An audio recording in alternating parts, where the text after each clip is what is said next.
Thank you. If you could state your name and your title. Good afternoon. My name is Mark Henry. I'm a captain with the Illinois State Police and been so employed for the past 24 years. I've spent the majority of my career working in narcotic enforcement, and I just want to make one quick point before I make a few points. One, that we're very sympathetic to people in pain, especially those terminally ill or having issues with cancer. However, we're very concerned as law enforcement that this bill would open the door for significant abuses. And while there's a lot of issues I could talk about, I just want to touch on 4 very quickly if I could. The first one talks about the way this works is patients will be able to grow the marijuana themselves.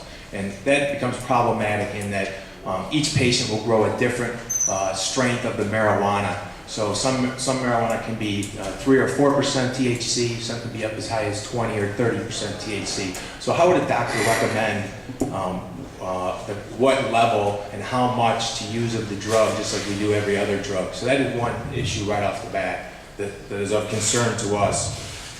Oregon is having a similar situation where they're one of the marijuana states, and they're looking at now trying to maybe have the state regulate that because the patient growing their own marijuana doesn't work. Secondly, it does not regulate, this law does not regulate where the marijuana can be grown. So marijuana could potentially be grown in residences, could be grown in apartments where children live. There's nothing in this bill that deals with that and the problem of children living in an indoor cannabis grow operation or next door to it. It also doesn't adhere to landlords or anyone renting their property, someone who grows marijuana. There's protection in the law, and there's nothing that person can do about that marijuana growing. The people that live next to them also could affect you as a neighbor, could be growing it next to you. The next abuse deals with the amount of plants. 7 plants is what they say right now, is what the bill says. And when you look at it, you go 7 plants, no big deal. But if you think about it, an indoor grow plant will yield approximately a half a pound of pot of marijuana, which is 252 grams. You have to do a little math with me. You can get 2 joints in a gram, so you're talking about 454 joints. So in that 3.5 pounds for those 7 plants, we're talking approximately 3,528 joints. So if you mathematically figure that out, that patient would have to smoke 9.6 joints per day, every day of the year, in order to use up that marijuana in 1 year.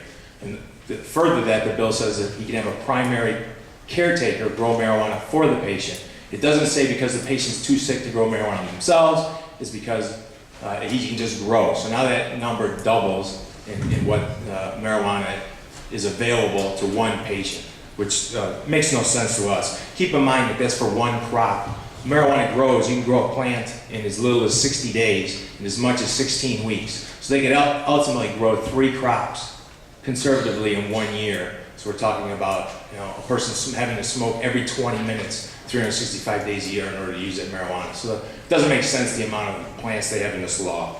And then lastly, one other thing is the marijuana indoor grow, a pound of pot goes for about $3,000 to $4,000 on the street.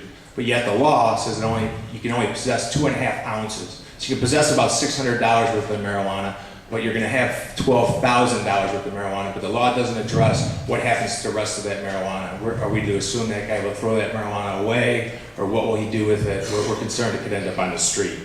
And my last comment would be, which is really where we're at, marijuana is a plant, and marijuana is a mind-altering drug, and we can't forget that. And if it has medicinal value, let's figure out what in the plant works and help those people that need it, but we need to make it an FDA-approved drug. Everything else that we give out goes through a process. Why would we allow this to be different than that? So, we're compassionate, we want to help people, but we have to do it in a safe way. There's 430 chemicals in marijuana. Which ones are good for you? Which ones are bad for you?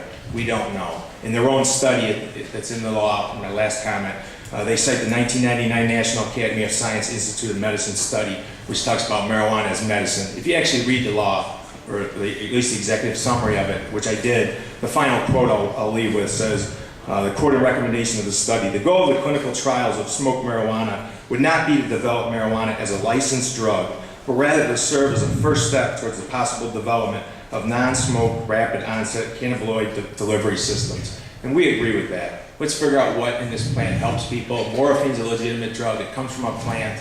There are drugs that help people, lots of them are plants. Why is this one different? There's too many abuses in this law. We can't support it. Thank you for the time. Thank you, and let me add Senator Nolan to the roll. Senator Haynes is with the... Madam Chair, real quick, in rebuttal, in this proposed bill, we establish a procedure where the department can continue to refine this with rules.